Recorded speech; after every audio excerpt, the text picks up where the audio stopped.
ಶ್ರೀ ಗುರು ಗಣಪತಿಭ್ಯೋ ನಮಃ.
ಪಾವನವಾದಂಥ ನಮ್ಮಿ ಚಂದ್ರವಂಶಕ್ಕೆ ಇನ್ನು ನವೋನ್ಮೇಷಶಾಲಿ ಎನ್ನಿಸಿಕೊಂಡಂಥ ದಿನಪನ ಉದಯ ಖಂಡಿತ ಇಲ್ಲ ಎಂಬ ನಿರ್ಣಯಕ್ಕೆ ನಾನು ಬಂದಿದ್ದೆ ನಿನ್ನೆಯ ರಾತ್ರಿ.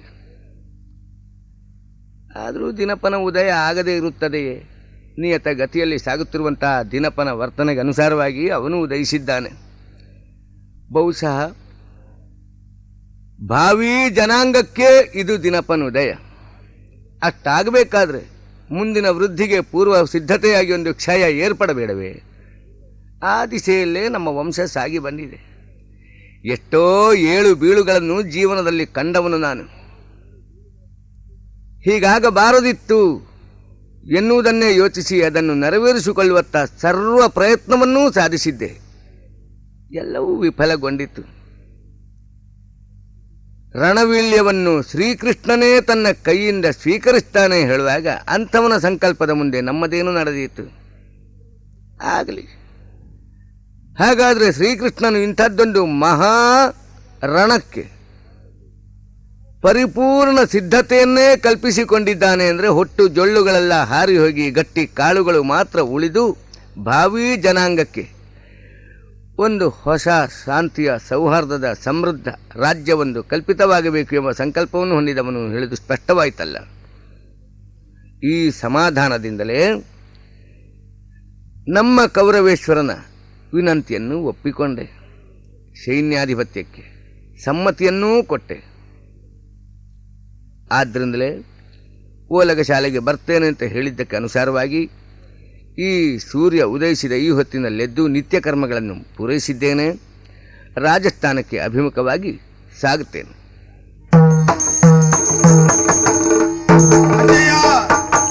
ಮಗು ಬಂದನಪ್ಪ ಸುಯೋಧನ. ನೆರೆದರಾಯ ರಾಯರ ನಡುವೆ ಮಂಗಲೋತ್ಸವದಿ ನೆರೆದ ರಾಯರ ನಡುವೆ ಮಂಗಲೋತ್ಸವದಿ ಕೇಸರಿಯ ಪೀಠದಿ ನದಿ ಸುತನ ಇರಿಸಿ ವಿದ್ಯುಕ್ತದ ಸೇನೆಯೊಡೆತನವಾಯ್ತು ಕರುಣೆಯನ್ನು ಸುಳಿದ ನಾರದಿಯ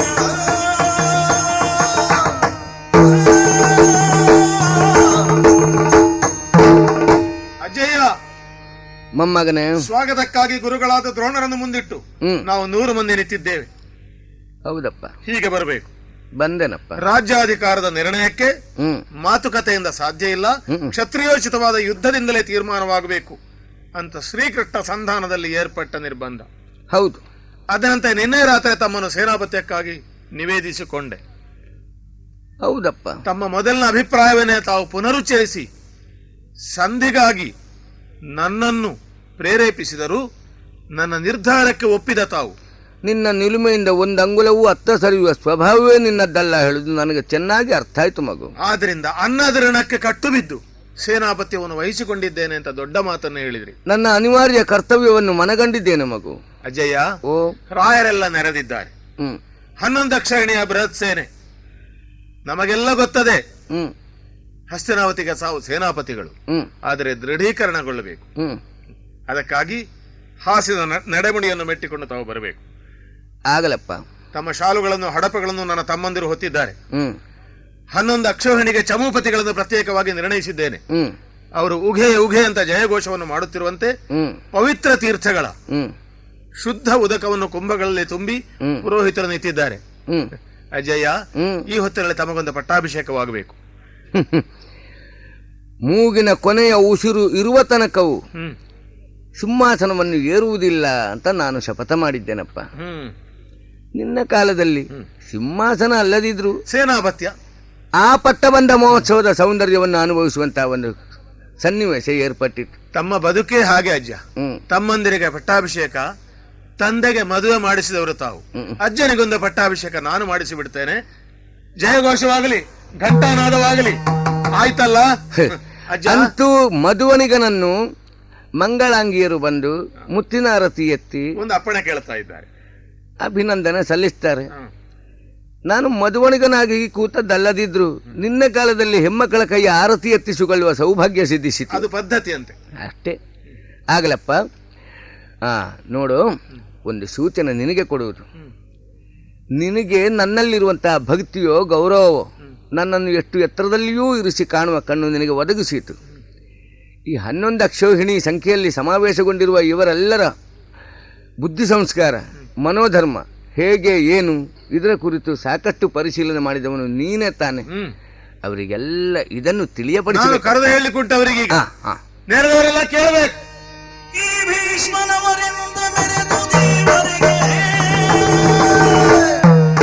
ಈ ಭೀಷ್ಮನವರಿಂದ ಮೆರೆದು ದೇವರಿಗೆ ಸೌಭಾಗ್ಯದ ಏಳಿಗೆಯೊಳೆನುಗ, ಸೌಭಾಗ್ಯದ ಏಳಿಗೆಯೊಳೆನುಗ.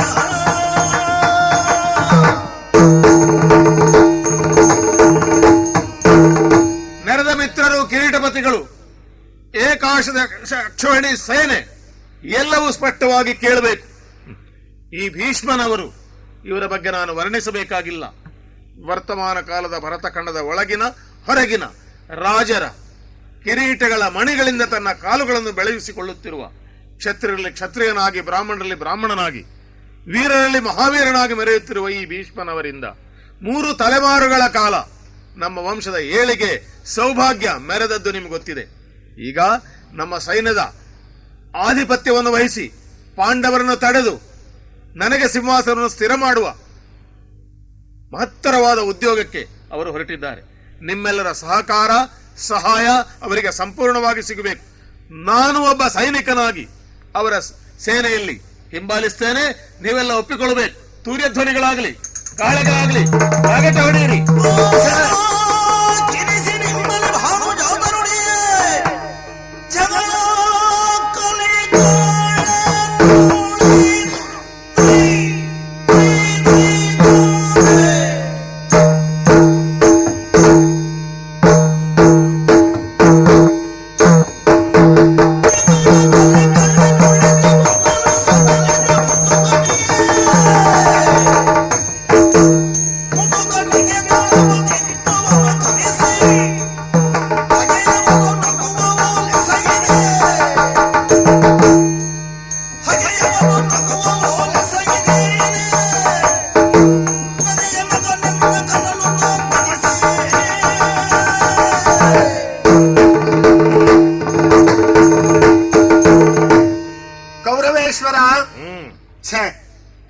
ಆದೀತು ಅಂತ ನಾನು ಎಣಿಸಿರ್ಲಿಲ್ಲ.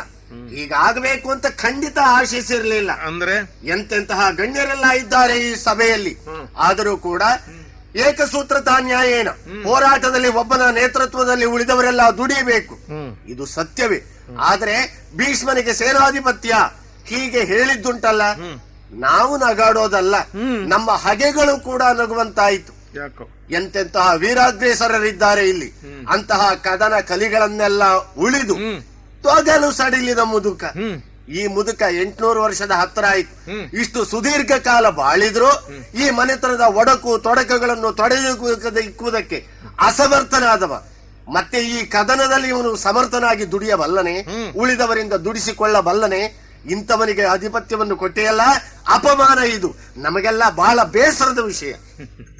ನಾನು ಹೇಳಿದ್ದಲ್ಲ ಜಾದ, ಅವನವನಟ್ಟಕ್ಕೆ ಹೇಳಿಕೊಂಡದ್ದು. ಕೌರವೇಶ್ವರ, ಆದ್ರೂ ಅವ ಹೇಳಿದ್ರ ಪರಿಣಾಮ ಸೇನೆಯ ಮೇಲಾಗುವುದು ಸುಳ್ಳೆ.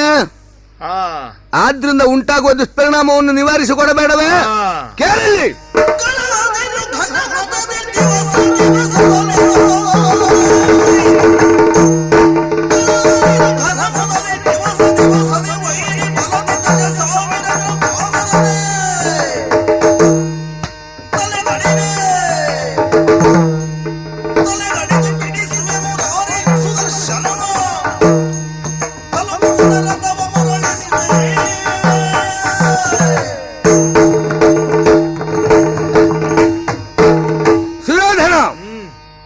ನಿನ್ನೆ ಸಭೆಯಲ್ಲಿ ಯಾರು ಸೇನಾಧೀಶರಾಗಬಹುದು ಅಂತ ನೀನು ಪ್ರಶ್ನೆ ಕೇಳಿದಾಗ ಆ ಸಭೆಯಲ್ಲಿ ಇದ್ನೋ ಇಲ್ವ? ಈ ಕುರಿತಾದಂತಹ ಆಕ್ಷೇಪವನ್ನು ನಿನ್ನೆ ಎತ್ತಲಿಕ್ಕೆ ಇವನಿಗೆ ಸ್ವರ ಇರಲಿಲ್ಲ. ಈಗ ಸೈನ್ಯಾಧಿಪತ್ಯದ ಪಟ್ಟಬಂಧ ಮಹೋತ್ಸವ ಮುಗಿದ ಬಳಿಕ ಈ ಭೀಷ್ಮನ ಸೈನ್ಯಾಧಿಪತ್ಯದಲ್ಲಿ ಅವಿಶ್ವಾಸವನ್ನು ತಳೆದಿದ್ದಾನೆ. ಇವನು ತನ್ನಲ್ಲಿ ಹುಟ್ಟಿದಂತಹ ಅವಿಶ್ವಾಸವನ್ನು ಇನ್ನಿತರರಿಗೂ ಹಂಚುವ ಯತ್ನಕ್ಕೆ ತೊಡಗಿದ್ದಾನೆ. ಇಂಥವ ನಿನಗೆ ಆತ್ಮೀಯ ಅಲ್ಲವೇ? ಇದನ್ನೇ ಆಧರಿಸಿ ಎಂದೋ ಊಹಿಸಿ ಈ ಕೇಡಿಗರ ಮಾತನ್ನು ಕೇಳಬೇಡ ಅಂತ ನಿನ್ನನ್ನು ನಾನು ಸದಾ ಎಚ್ಚರಿಸುತ್ತಿದ್ದದ್ದು. ಈಗ ಗೊತ್ತಾಯ್ತಾ ನಿನ್ನ ಆತ್ಮೀಯರು ಎಂಥವರೆಲ್ಲ ಇದ್ದಾರೆ ಅಂತೇಳಿ? ಎಲ್ಲ ಹಿತಶತ್ರುಗಳು. ಪಾಂಡವರ ಕುರಿತಾದಂತಹ ಬದ್ಧ ದ್ವೇಷವನ್ನು ಹೊಂದಿದ ತನಗೆ ಕ್ಷಿಪ್ರಗತಿಯಲ್ಲಿ ಅವಕಾಶ ಸಿಕ್ಕದೆ ಹೋಯ್ತಲ್ಲ ಎನ್ನುವುದರಿಂದ ಉಂಟಾದ ಕೊರಗಿನ ಪರಿಣಾಮ ಈ ಉದ್ಗಾರ ಇವನದ್ದು. ಇಂಥವರಿಂದಲೇ ನೀನು ಪಾಂಡವ ವಿದ್ವೇಷಿಯಾಗಿ ರೂಪುಗೊಂಡವನು. ಹೋಗಲಿ, ಆಗಿ ಹೋದದ್ದನ್ನು ಕುರಿತು ಮಾತನಾಡಿ ಫಲ ಇಲ್ಲ. ಆದರೂ ಭೀಷ್ಮನ ಸೈನ್ಯಾಧಿಪತ್ಯದಲ್ಲಿ ಅವಿಶ್ವಾಸವನ್ನು ತಳೆಯಬೇಕಾದ ಅಗತ್ಯವಿಲ್ಲ. ಉದಿಸಿದ ಸೂರ್ಯ ಅಸ್ತಮಿಸುವುದರ ಒಳಕ್ಕೆ 10,000 ಕಿರೀಟಪತಿಗಳ ತಲೆಯನ್ನು ತುಂಡರಿಸಿದಲ್ಲದೆ ಚಾಪವನ್ನು ನೆಲ ಕೂರುವುದಿಲ್ಲ ನಾನು. ಪ್ರತಿ ದಿನಕ್ಕೂ 10,000ದಂತೆ ಅರಸುಗಳ ತಲೆಯನ್ನು ಉರುಳಿಸ್ತೇನೆ. ಇದು ನನ್ನ 1ನೆಯ ಪ್ರತಿಜ್ಞೆ.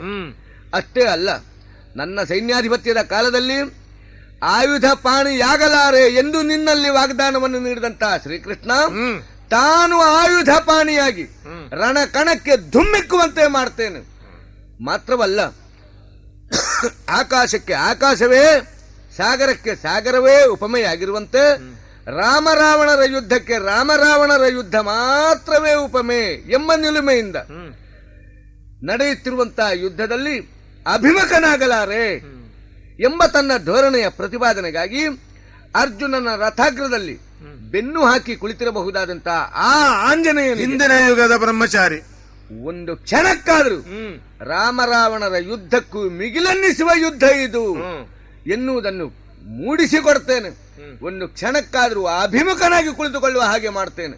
ಸಾಲದೆ ನನ್ನ ಪ್ರತಿಜ್ಞಾತ್ರಯಗಳು.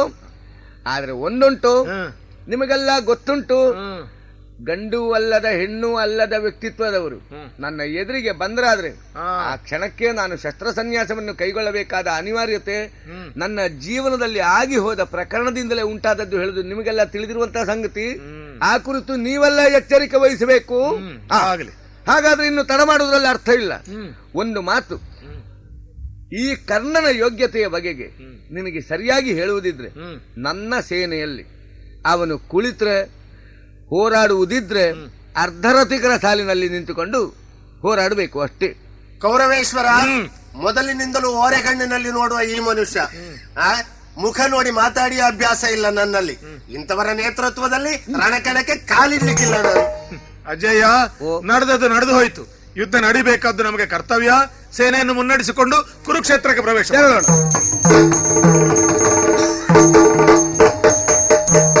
ಹಿಡಿದು ಜೋಮವ ದೇವದತ್ತವ ನುಡಿಸಲು ಅರ್ಜುನ ಹೊರೆಯುವಾಗೆ ಬಿಡಿದು ಹಯಗಳ ಚಪ್ಪರಿಸ ಮೊಳಗಿದ ಶಂಕವನೇ.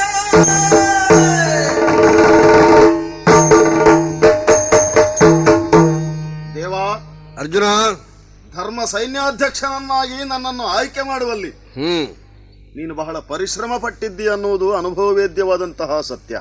ಓಹೋ, ನಮ್ಮೊಳಗೆ ನಡೆಯುತ್ತಿರುವಂತಹ ಯುದ್ಧಕ್ಕೆ ಧರ್ಮ ಸಂಘರ್ಷ ಅಂತ ಹೆಸರನ್ನು ಕೊಟ್ಟು ಧರ್ಮವನ್ನು ಜಯಿಸ್ತೇನೆ ಎಂಬ ವಿಶ್ವಾಸ, ಧರ್ಮವು ಜಯಿಸುವಂತೆ ಮಾಡ್ತೇನೆ ಎಂಬ ಆತ್ಮವಿಶ್ವಾಸ ನಮ್ಮಲ್ಲಿ ತುಂಬಿದ ಪುಣ್ಯಾತ್ಮ ನೀನು. ಓಹೋ, ಆದರೆ ನನ್ನವರನ್ನು ಕೊಲ್ಲಬೇಕು ಈ ರೀತಿಯ ಜಿಜ್ಞಾಸೆ ನನ್ನಲ್ಲಿ ಮೂಡಿ ಬಂದಾವಾಗ ಅದಕ್ಕೆ ದಾರಿಯೇನು ಎಂಬ ಪ್ರಶ್ನೆಗೂ ಉತ್ತರವನ್ನು ಕೊಟ್ಟವನು ನೀನು. ಈಗ ಅಜ್ಜಯ್ಯನನ್ನೇ ಎದುರಿಸಬೇಕಾದ ಪ್ರಮೇಯ ಬಂತಲ್ಲ ಕೃಷ್ಣ. ಅರ್ಜುನ, ಈ ಕುರುಕ್ಷೇತ್ರದಲ್ಲಿ ಆರಂಭದಲ್ಲಿ ನಿನಗೇನು ಮಹಾವೇಶ ಉಂಟಾಗಿತ್ತು, ಅದರ ಪರಿಣಾಮವಾಗಿ ಧನಸ್ಸನ್ನು ಕೆಳಗಿಳಿಸಿದ ಹೊತ್ತಿಗೆ ನಿನಗೆ ಹೇಳಬೇಕಾದ್ದನ್ನೆಲ್ಲ ಹೇಳಿದ್ದೇನೆ. ಕರ್ತವ್ಯ ಬೋಧೆಯನ್ನು ಉಂಟು ಮಾಡಿದ್ದೇನೆ. ಈ ಕರ್ತವ್ಯ ನೀನು ಮಾಡತಕ್ಕದ್ದು ಎಂಬುದಾಗಿ ಬೋಧನೆಯನ್ನು ಮಾಡುವಂತಹ ನಾನು ಯಾರು ಅನ್ನುವುದನ್ನು ಹೇಳಿದ್ದೇನೆ. ಆದರೆ ಅಷ್ಟು ಅನುಭವ ನಿನಗೆ ಆದ ಮೇಲೆ ಈಗ ಪ್ರಪ್ರಥಮವಾಗಿ ಅಜ್ಜನ ಎದುರು ಯುದ್ಧ ಮಾಡುವಂತಹ ಸ್ಥಿತಿ ಬಂದಾಗ ಮತ್ತೆ ಎಚ್ಚರಿಸ್ತಾ ಇದ್ದೇನೆ. ನೀನು ಕ್ಷತ್ರಿಯನಿದ್ದಿ, ನೀನು ನಿನ್ನ ಕರ್ತವ್ಯವನ್ನು ಮಾಡುವುದಕ್ಕೆ ಬಂದಿದ್ದಿ, ನಿಮ್ಮಿಂದ ಅನ್ಯಾಯ ಆಗಿಲ್ಲ, ನೀವು ಅಧರ್ಮದ ಆಚರಣೆಗೆ ಒಳಗಾದವರಲ್ಲ. ಅಂದ ಮೇಲೆ ನಿಮ್ಮ ವಿರುದ್ಧವಾಗಿ ಯಾರ ಅಭಿಯೋಗವನ್ನು ಸಾರ್ತಾರೋ ಅವರಿಗೊಬ್ಬ ನೇತೃತ್ವವನ್ನು ವಹಿಸ್ತಾನಾದ್ರೆ ಅವನನ್ನು ಅಜ್ಜ ಅಂತ ನೋಡುವ ಪ್ರಶ್ನೆಯೇ ಇಲ್ಲ. ಅವನದ್ದಾದ ಪರಾಕ್ರಮ ಪ್ರಕಟ ಆಗ್ತಾ ಇದೆ. ಕುರುಕ್ಷೇತ್ರದ ಪ್ರಥಮ ಸೇನಾಪತಿಯಾಗಿ ಅವನು ಏನು ಮಾಡಿ ತೋರಿಸಿದ್ದಾನೋ ಅದರ ಪರಿಣಾಮ ನೀವು ಅನುಭವಿಸ್ತಾ ಇದ್ದೀರಿ. ಆದ್ರಿಂದ ನಾನು ನಿನಗೆ ಹೇಳ್ತಾ ಇದ್ದೇನೆ, ಈ ಸೇನಾಪತಿತ್ವದಲ್ಲಿ ಆಚಾರ್ಯ ಭೀಷ್ಮ ಬಹಳ ದಿವಸ ಮುಂದುವರಿಯುವುದು ನಿಮಗೆ ಅಪಾಯಕಾರಿ ಅಂತ ಸಂಗತಿ ಆಗ್ತದೆ. ಅವನನ್ನು ಎಷ್ಟು ಬೇಗ ನಿವಾರಿಸುವುದಕ್ಕೆ ಸಾಧ್ಯವೋ ಆ ನಿವಾರಣೆ ನಿನ್ನಿಂದಲೇ ಆದರೆ ಸಾಧ್ಯವೋ ಅದರಿಂದ ಸಂತೋಷ ಪಡುವ ನಾನು. ಅದಕ್ಕಾಗಿ ಹೇಳ್ತೇನೆ, ಸಿದ್ಧನಾಗು, ಉತ್ತರ ಕೊಡು. ಹಾಗಾದರೆ ರಥವನ್ನು ಅಜ್ಜಯ್ಯನ ಸಮ್ಮುಖಕ್ಕೆ ಹಾರಿಸೋಣವೇ? ನಾನು ಹಾರಿಸಿ ತಂದು ನಿಲ್ಲಿಸಿದ್ದಾಗಿದೆ. ಮಾತಾಡಿಸುವ ಕೆಲಸ ನಿನ್ನದು, ಮಾತಿನಿಂದ ಬಾಣದಿಂದ. ಅಜ್ಜಯ್ಯ. ಪಾರ್ಥ, ತಂದೆಯಾಳಿದ ದಿವಸದಿಂದ ನಮ್ಮ ರಕ್ಷಿಸಿ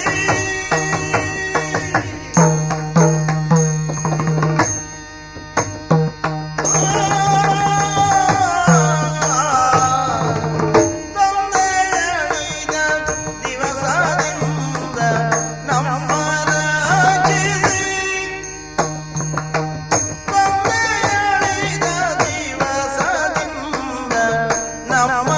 ರಕ್ಷಿಸಿ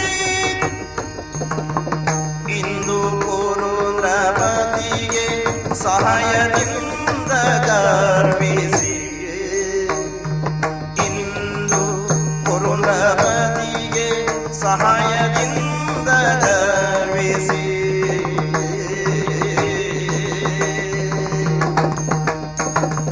ಇಂದು ಪುರುಂದ್ರಪತಿಗೆ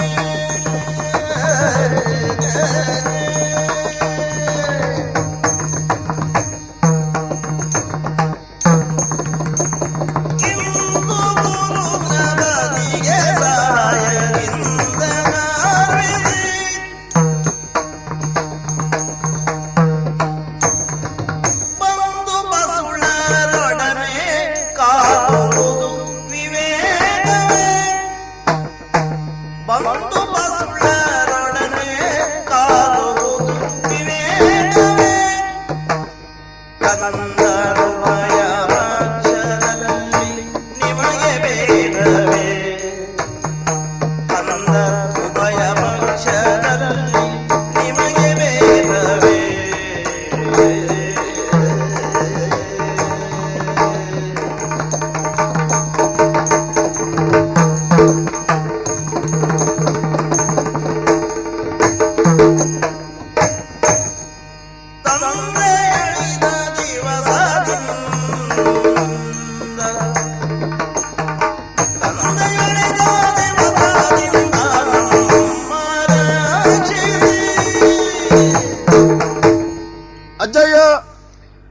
ವತ್ಸ ಪಾರ್ಥ, ಮೊಮ್ಮಕ್ಕಳಾದಂತಹ ನಮ್ಮ ಮೇಲೆ ನಿಮಗಿರುವ ಅನುರಾಗ ಎಷ್ಟು? ಬಹಳ ಎಳವೆಯಲ್ಲೇ ನಾವದನ್ನು ಅನುಭವಿಸಿದವರು.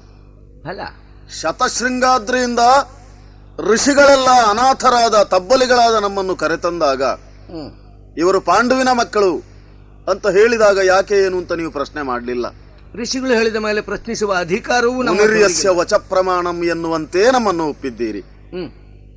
ನಮ್ಮ ತಂದೆ ಅಳಿದ ಆ ದಿವಸದಿಂದ ನಮ್ಮನ್ನು ಪೋಷಿಸಿದವರು ಪಾಲಿಸಿದವರು ತಾವು.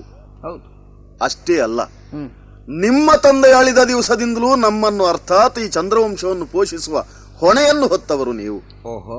ಆದರೆ ಇಂದು ತಾವು ಮಾಡುತ್ತಿರುವಂತಹ ವ್ಯವಹಾರ ಯಾಕೋ ನಮ್ಮ ಬೌದ್ಧಿಕವಾದಂತಹ ಶೈಥಿಲ್ಯ ಅಂತ ತಾವು ಹೇಳಿದ್ರೂ ಆಕ್ಷೇಪ ಅಲ್ಲ, ಭೇದ ಅಂತ ನಮಗನ್ನಿಸ್ತದೆ. ಇಂದು ಕುರು ನೃಪಗೆ ಸಹಾಯದಿಂದ ಗರ್ಜಿಸಿ ಬರ್ತಾ ಇದ್ದೀರಿ. ಹಾಗಾದ್ರೆ ಇಲ್ಲಿ ಭೇದವನ್ನು ನೀವು ಕಲ್ಪಿಸಿದ್ದೀರಿ ಅಂತಾಯಿತು. ನಮ್ಮ ಅಣ್ಣನ ವಿಚಾರದಲ್ಲಿ ಅಥವಾ ಪಾಂಡವರಾದ ನಮ್ಮ ಇವರ ವಿಚಾರದಲ್ಲಿ ನೀವು ತಳೆದಿರಬಹುದಾದಂತಹ ಅನುರಾಗದ ಭಾವವನ್ನು ತೊರೆದಿರೇ ಹೇಗೆ? ಉಭಯರು ಕಂದರು, ನಿಮ್ಮ ಮೊಮ್ಮಕ್ಕಳು, ನಾಳೆ ನಿಮ್ಮಿಂದ ನಂತರಕ್ಕೆ ನಿಮ್ಮ ಕೀರ್ತಿಯನ್ನು ಉಳಿಸುವುದಕ್ಕಿರುವವರು ಅಂತ ಇರುವಾಗ ಕಂದರು ಉಭಯ ಪಕ್ಷದಲ್ಲಿ ನೀವು ಭೇದವನ್ನು ಗ್ರಹಿಸುವುದು ಸರಿಯೇ ಅಜ್ಜ? ವತ್ಸ, ಓ, ಅವಲೋಕನವನ್ನು ಮಾಡುವುದಕ್ಕೆ ದೃಗೇಂದ್ರಿಯ ಸಾಕಾಗುತ್ತದೆ. ಹೌದು. ಆದರೆ ದೃಗೇಂದ್ರಿಯದಿಂದ ಪರಿಪೂರ್ಣ ಸತ್ಯದರ್ಶನ ಆಗುತ್ತದೆ ಹೇಳುವ ನಿಯಮ ಇಲ್ಲಪ್ಪ. ಆತ್ಯಂತಿಕ ಸತ್ಯ ನಿರ್ಣಯಕ್ಕೆ ಸೂಕ್ಷ್ಮಾವಲೋಕನ ಹೇಳುವುದು ಬೇಕಾಗುತ್ತದೆ. ಆ ಸೂಕ್ಷ್ಮಾವಲೋಕನವನ್ನು ಮಾಡದೆ ಕೇವಲ ಸ್ಥೂಲ ಅವಲೋಕನದಿಂದಲೇ ದೃಶ್ಯಕ್ಕೆ ಅರ್ಥವನ್ನು ಕಲ್ಪಿಸುವುದಿದ್ರೆ ಅದಕ್ಕೆ ಹುಡುಗಾಟಿಕೆ ಅಂತ ಹೆಸರು. ಹುಡುಗಾಟಿಕೆ ಅಂತ ಹೆಸರು. ಬಿಡ್ಲಿಲ್ಲಲ್ಲ ನೀನಿನ್ನು.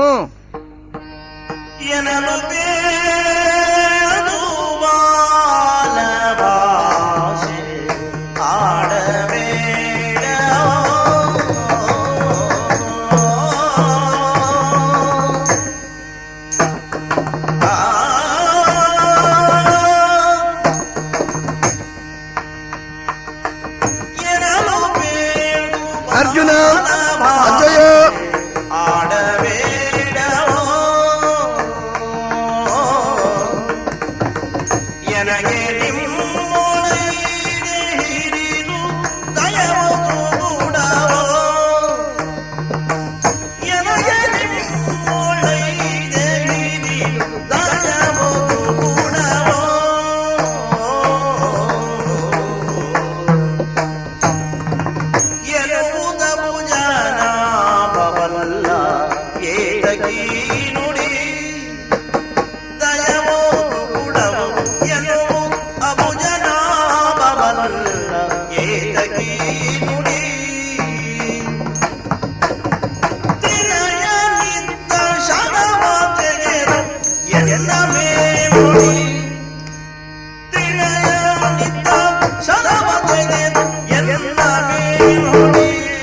ಈಗ ಎನ್ನ ಮೇಲೆ ಹೊಡಿ.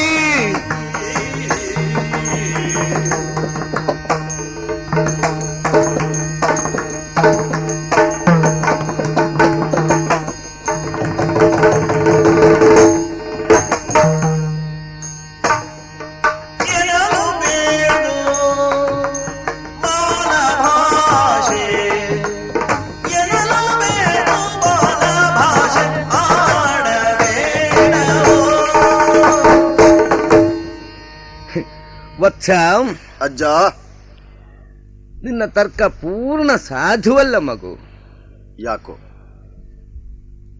ನಿನ್ನ ಅಮ್ಮ ಕುಂತಿದೇವಿ ನಮ್ಮ ಮನೆತನವನ್ನು ಬೆಳಗಿಸುವುದಕ್ಕೆ ಬಂದಿರುವ ಒಬ್ಬಳು ಸೊಸೆ.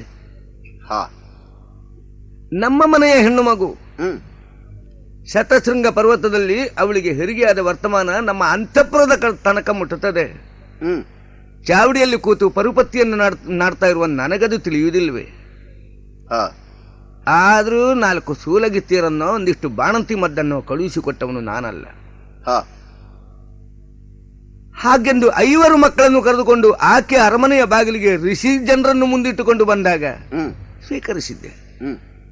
ಯಾಕೆ ಆವಾಗ ಅಂತ ಕಾಠಿಣ್ಯ ಮನಸ್ಸು? ಯಾಕೆ ಇಲ್ಲಿ ಔದಾರ್ಯ? ಯಾಕೋ ಹೊಳೆಯುವುದಿಲ್ಲ ಮಗು ನಿನಗೆ. ನನ್ನ ಮಡಿವಂತಿಕೆ ಅದಕ್ಕೆ ಕಾರಣ. ದೂರ್ವಾಸ ಪ್ರಣೀತವಾದಂತಹ ಮಂತ್ರೋಪದೇಶ ಆಕೆಗಿರುವುದು ರಹಸ್ಯ ತಾನೆ. ಹ್ಮ್ ಅರಮನೆಗೆ ಬಂದ ಬಳಿಕವೇ ಅದು ತಿಳಿದದ್ದು. ಹ್ಮ್ ರಹಸ್ಯವಾಗಿದ್ದಂತ ವಿಚಾರ. ಆ, ಹೆಣ್ಣಿನ ಮೈ ಮುಟ್ಟಿದ್ರೆ ಸತ್ತು ಹೋಗುವಂತ ಗಂಡು ನಿನ್ನ ಅಪ್ಪ. ಹೌದು. ಅಂತವನ ಹೆಂಡತಿಗೆ ಕಾಡಿನಲ್ಲಿ ಹೆರಿಗೆ ಆದ್ರೆ ನನ್ನ ಮಡಿವಂತಿಕೆಗೆ ಅದು ಸ್ವೀಕಾರಾರ್ಹವಾಗ್ತದೆಯೇ ಹೇಳು?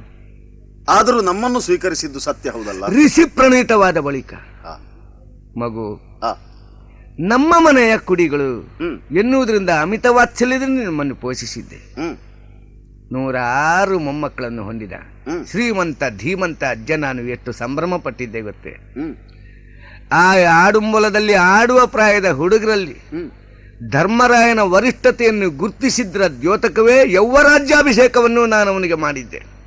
ಹೌದು. ಏನು ಮಾಡುವ? ರಾಜದಂಡವನ್ನು ನಮ್ಮ ದೊಡ್ಡಪ್ಪನ ಪಾದಬುಡಕ್ಕೆ ಇಟ್ಟವ. ಕಾಲ ದೋಷವೋ ಆ, ಅಲ್ಲ ಇನ್ನಾವ ಕಾರಣವೋ ಹ್ಮ್ ರಾಜ್ಯ ವಿಭಾಜಿಸಲ್ಪಟ್ಟು ಹ್ಮ್ ಧರ್ಮರಾಯ ಇಂದ್ರಪ್ರಸ್ಥಕ್ಕೆ ಹೊರಟು ನಿಂತ ನೋಡು. ಹೌದು. ಹೋಗಬಹುದೇ? ಆ, ದೊಡ್ಡಪ್ಪ ಹೌದು. ಹೇಳ್ತಾ ಇರುವವನು ದೊಡ್ಡಪ್ಪ. ಹ್ಮ್ ಧರ್ಮರಾಯ ಹೋಗ್ತಾನೆ. ಹ್ಮ್ ಹೋಗುವಾಗ ಹ್ಮ್ ನನ್ನನ್ನು ಕಂಡು ಹೋದನೆ? ಇಲ್ವೇ? ಇಲ್ಲ. ಆ, ಯಾಕೆ ಹೋಗಲಿಲ್ಲ? ಹ್ಮ್ ಧರ್ಮರಾಯನ ವ್ಯಕ್ತಿತ್ವ ಅಂತದ್ದು. ಹ್ಮ್ ನನ್ನನ್ನು ಕಾಣುವುದಕ್ಕೆ ಬಂದ್ರೆ ನನಗಾಗುವ ಸಂಕಟ ಎಷ್ಟು ಹೇಳೋದನ್ನು ಅರ್ಥೈಸಿಕೊಂಡವ ಆ ಧರ್ಮರಾಯ. ಹ್ಮ್ ಅರ್ಜುನಿಗೆ ಸಂಕಟ ಆಗುವುದು ಬೇಡ ಹೇಳದೆ ಹೋದ. ಹ್ಮ್ ಅಲ್ಲಿ ಆದ್ರೂ ನೆಮ್ಮದಿಯಲ್ಲಿರ್ತೀರಲ್ಲ, ಹಾ, ನನಗೆ ಲಕ್ಷ್ಯ ಅದು. ಹ್ಮ್ ಉಭಯ ಪಕ್ಷವೂ ನೆಮ್ಮದಿಯಿಂದಿರಬೇಕು ಅಂತ. ಹ್ಮ್ ಇವತ್ತು ಸೇನಾಧಿಪತಿಯಾಗಿ ಬಂದಿದ್ದೇನೆ ಎನ್ನುವುದರಿಂದ ನಿನ್ನ ತರ್ಕ ತಪ್ಪುದಾರಿಗೆ ಎಳಸಿದೆ. ಹಾ, 106 ಜನರು ನನ್ನ ಮೊಮ್ಮಕ್ಕಳು. ಹ್ಮ್ ನಿಮ್ಮ 5 ಕಾಪಾಡುವುದಕ್ಕೊಬ್ಬ ಇದ್ದಾನಲ್ಲ, ಹಾ, ಶ್ರೀಕೃಷ್ಣ. ಹೌದು. ಅಬುಜನಾಭ ಹ್ಮ್ ಅರಳಿದ ತಾವರೆ ದಶ ದಿಕ್ಕುಗಳಿಗೂ ತನ್ನ ಶತಪತ್ರಗಳನ್ನು ಸಮಾನವಾಗಿ ಪಸರಿಸುವಂತೆ ಹ್ಮ್ ತನ್ನ ಅಂತಃಕರಣದ ಕರುಣಾರಸ ಪ್ರವಾಹವನ್ನು ಸರ್ವಜೀವಜಾಲಗಳಲ್ಲೂ ಸಮಾನವಾಗಿ ಸೂಸಬಲ್ಲವನು ಹ್ಮ್ ಆ ಅಬುಜನಾಭ. ಹ್ಮ್ ಅಂಥವನ ಶ್ರೀರಕ್ಷೆ ನಿಮಗೆ ಒದಗಿದ್ರೆ ಹ್ಮ್ ನನ್ನ ಈ ಕಡೆಯ ಮೊಮ್ಮಕ್ಕಳಿಗೆ ಯಾರ ರಕ್ಷೆ ಉಂಟು ಹೇಳು? ಹಾ, ಆದ್ರಿಂದಲೇ ಹ್ಮ್ ನಾನಿರುವ ತನಕ ಈ 106 ಜನರ ಕೂದಲು ಕೊಂಕದಂತ ಯತ್ನವನ್ನು ಸಾಧಿಸುವುದಕ್ಕೆ ಹ್ಮ್ ನಾನು ಸೈನ್ಯಾಧಿಪತ್ಯವನ್ನು ನಿರ್ವಹಿಸಿದ್ದೇನೆ ಎಂಬ ಕಟು ಸತ್ಯ ನಿನಗೆ ಹೇಗೆ ಗೊತ್ತಾದೀತು? ಇವತ್ತಲ್ಲ ನಾಳೆ ಹ್ಮ್ ಯುದ್ಧವೊಂದು ಮುಗಿಲಿಕ್ಕುಂಟಲ್ಲ, ಹಾ, ಮುಗಿದ ಬಳಿಕ ವಿರಾಮದಲ್ಲಿ ಅವನತ್ರ ಕೇಳಿದ್ರೆ ಗೊತ್ತಾದೀತು. ಮನೆತನದ ಹಿರಿಯನಾಗಿ ಹಿರಿಯಜ್ಜನಾಗಿ ನಿಮ್ಮ ಔನ್ನತ್ಯ ಎಷ್ಟು ಅನ್ನುವುದು ನಿಮ್ಮ ಮಾತಿನಿಂದ ಪ್ರಕಟವಾಗ್ತದೆ ಅಜ್ಜ. ಉಭಯ ಪಕ್ಷದಲ್ಲೂ ನನ್ನ ಧೋರಣೆ ಹೇಗಿತ್ತು ಎನ್ನುವುದನ್ನು ಅವನಿಂದ ಕೇಳಿ ತಿಳಿ. ಹಾ, ಈಗ ಬಂದಿರುವುದು ಹ್ಮ್. ಯುದ್ಧ ಕ್ಷೇತ್ರಕ್ಕೆ. ಹ್ಮ್. ಆದ್ರಿಂದ ಹ್ಮ್. ಆ ಶಿವನು ಕೊಟ್ಟಿರುವಂತಹ ಪಾಶುಪತ ಎಷ್ಟು ಏನು ಅಂತ ನೋಡುವ ಕುತೂಹಲ ನನಗುಂಟು. ಹ್ಮ್ ಹ್ಮ್ ನೋಡುವ, ಅದನ್ನೆತ್ತಿ ನನ್ನೊಂದಿಗೆ ಕಾಳಗಕ್ಕೆ ಸಿದ್ಧನಾಗು. ಅಜ್ಜ ಮೊಮ್ಮಗನೆಂಬ ವಾಂಛೆಗೆ ಇಲ್ಲಿ ಅರ್ಥ ಇಲ್ಲ ಎನ್ನುವುದನ್ನು ಶ್ರೀಕೃಷ್ಣ ಮೊದಲಾಗಿಯೇ ಹೇಳಿದ್ದಾನೆ. ಕುರು ಕರ್ಮಣಿ ಯೋಗಕ್ಷೇಮಂ ವಹಾಮ್ಯಹಂ. ಈಗ ಅವನು ಹೇಳಿದ್ದಾನೆ ಅಂತಂದ ಮೇಲೆ ನೀವಾಡಿದ ಮಾತು ಅದಕ್ಕೆ ಪೂರಕವಾಗಿಯೇ ಇದೆ. ಅಜ್ಜನ ಮುಂಭಾಗದಲ್ಲಿ ಮೊಮ್ಮಗನಾಗಿ ಅಲ್ಲ, ಸ್ಪರ್ಧಿಗೆ ಪ್ರತಿಸ್ಪರ್ಧಿಯಾಗಿ ಹೋರಾಡುವುದಕ್ಕೆ ಸಿದ್ಧನಾಗ್ತೇನೆ. ಎತ್ತು ಧನುಸ್ಸನ್ನು.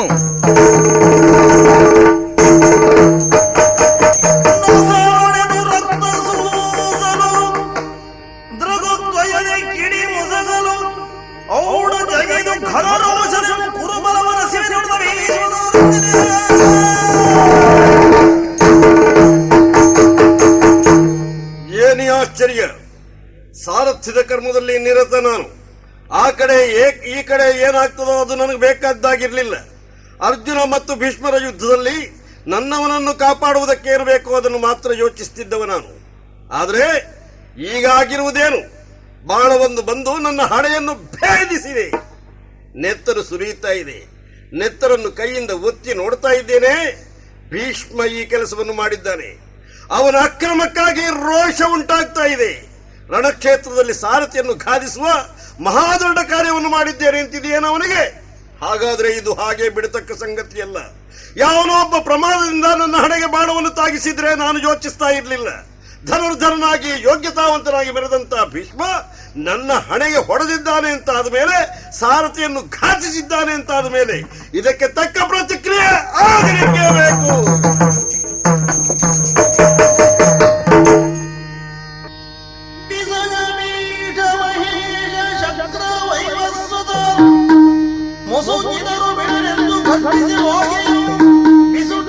ಚಕ್ರವನ್ನು ಧೊಮ್ಮಿಕ್ಕಲಾದ ಚತುರ್ದಶ ಭುವನ ತಲ್ಲಣಿಸಿ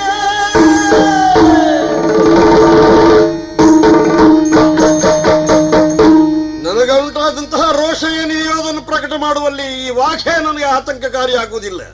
ಕೈಯ ವಾಘೆಯನ್ನು ಬಿಸಾಡಿದ್ದೇನೆ, ರಥದಿಂದ ಕೆಳಕ್ಕೆ ಧುಮುಕಿದ್ದೇನೆ, ಚಕ್ರಪಾಣಿಯಾಗಿದ್ದೇನೆ. ನನ್ನನ್ನು ಈ ಸ್ಥಿತಿಗೆ ಇಳಿಸಿದಂತಹ ಭೀಷ್ಮನನ್ನು ಯಾರು ರಕ್ಷಿಸ್ತಾರೆ? ಯಾರು ರಕ್ಷಿಸ್ತಾರೆ? ಬ್ರಹ್ಮನೇ, ಪರಮೇಶ್ವರನೇ, ಅಥವಾ ಈ ಲೋಕದ ಎಲ್ಲ ಶಕ್ತಿಗಳು ಒಟ್ಟುಗೂಡಿ ಬರುವುದಕ್ಕೆ ಸಾಧ್ಯವೇ?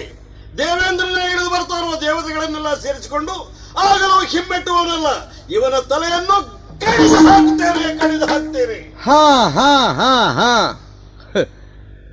ಶ್ರೀಕೃಷ್ಣ ರಥದಿಂದ ಕೆಳಕ್ಕಿಳಿದು ಕೈಯಲ್ಲಿ ಸುದರ್ಶನ ಪಾಣಿಯಾಗಿ ನನ್ನ ತಲೆಯನ್ನೇ ಕತ್ತರಿಸುವುದಕ್ಕೆ ಮುಂದಕ್ಕೆ ಬರ್ತಾ ಇದ್ದಾನಲ್ಲ ಸ್ವಾಮಿ. ಹೇ ಪ್ರಭೋ,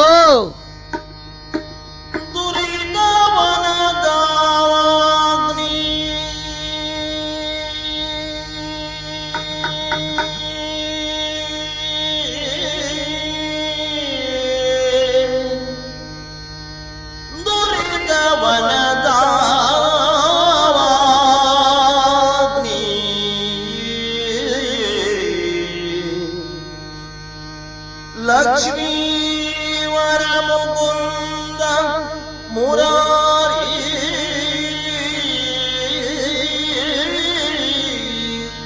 ಹೇ ಲಕ್ಷ್ಮೀವರನೇ, ಲಕ್ಷ್ಮೀವರ ಮುಕುಂದ ಮುರಾರಿ ಜಯವೆನುದೆರಗಿ ಮಗುಳದ ಚುದನ ಮೃದು ಕರವ ಪಿಡಿಯಂದ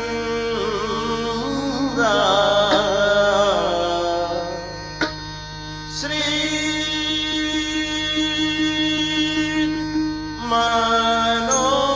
ಮನೋಹರ ಸ್ವಾಮಿ ಮರಾಗು ಕ್ರಲಿಪ್ತಾನೋ ದಿನದ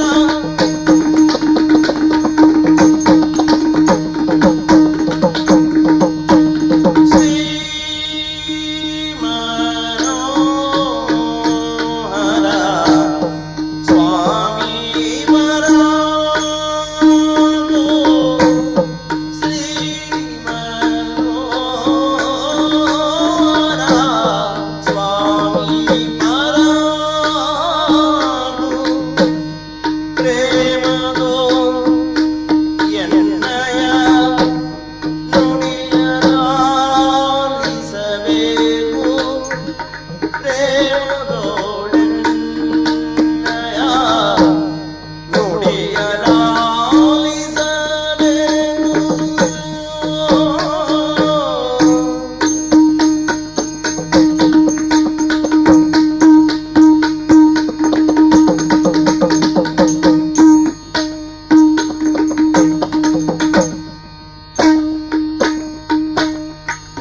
ಎನ್ನಯ ಕಂಠವ ಇರಿಯಲು ಚಕ್ರವ ಎನ್ನಯ ಕಂಠವ ಇರಿಯಲು ಚಕ್ರವ ಚಿನುಮಯ ಕೈಯಲಿ ಪಿಡಿಗೆಯ ಚೆನ್ನಾಯ್ತು ಸೇವಕ ಜಯವ ಪಾಲಿಸೆ ಭೋಗವನ್ನು ರಕ್ಷಿಪ ದೇವರೌದೋ ಮಹಾನುಭಾವ.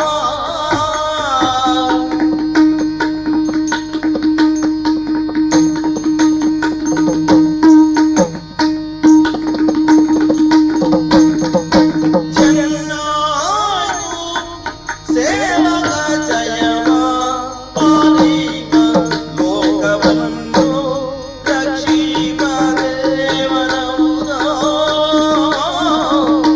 ಮಹಾನುಭಾವ.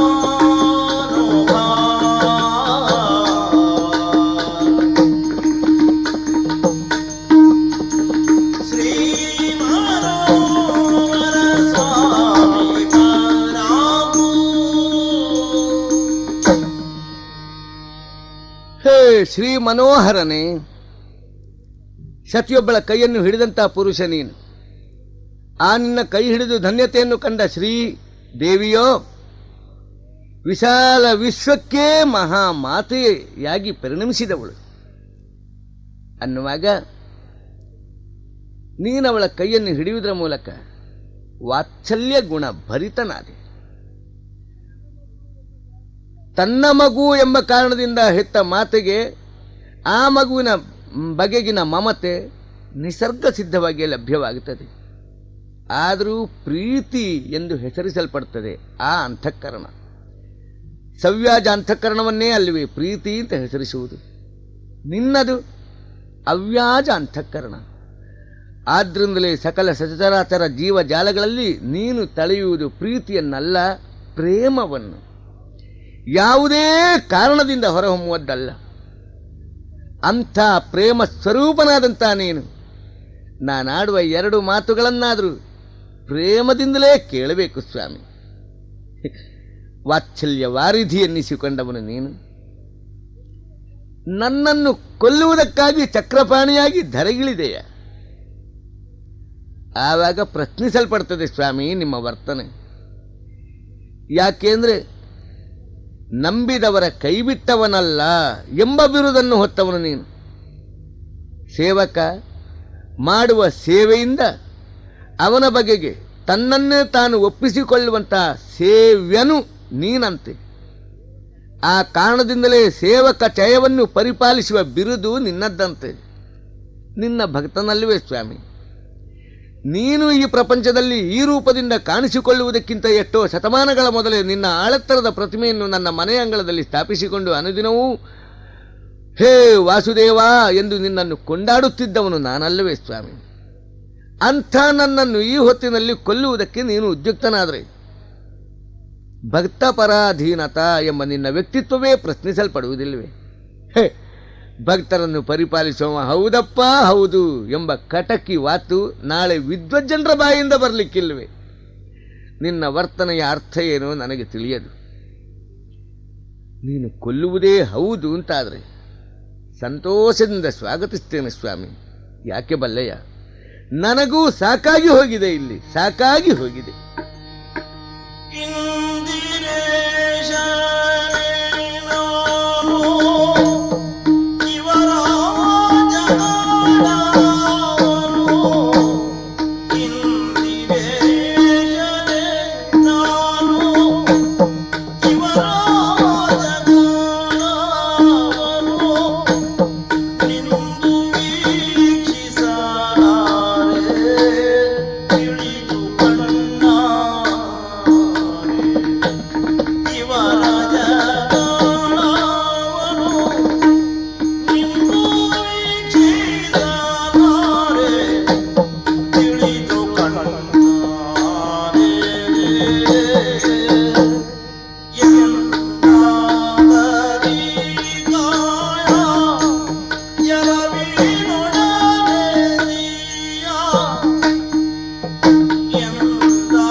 ಇಂದಿರೇಶನೇ,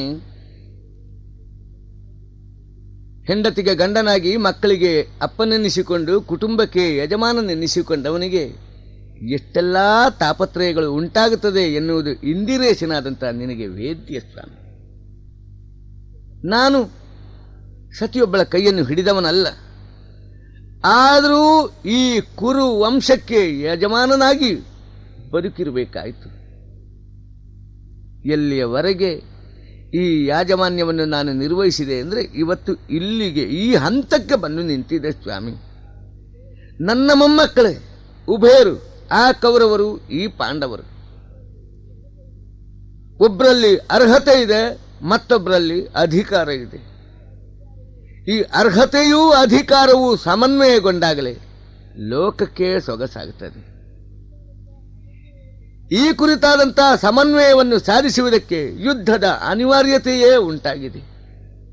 ಬೇಕಾ ಸ್ವಾಮಿ ನನ್ನಂಥ ವಯೋವೃದ್ಧನಿಗೆ ಈ ಸಂದಿಗ್ಧ ಸ್ಥಿತಿ, ಈ ಸಂಘರ್ಷದಲ್ಲಿ ಪ್ರತ್ಯಕ್ಷ ಭಾಗಿಯಾಗುವಂತಹ ಪರಿಸ್ಥಿತಿ? ಶತಪ್ರಯತ್ನವನ್ನು ಮಾಡಿದ್ದೆ. ಪ್ರತಿಯೊಂದು ವಸ್ತುವಿನಲ್ಲೂ ಅದರದ್ದೇ ಆದಂತಹ ಸತ್ವ ಸ್ವತ್ವವಿರುವಂತೆ ಪ್ರತಿಯೊಂದು ಜೀವರಲ್ಲೂ ಇದ್ದೇ ಇರ್ತದೆ ತಾನೆ.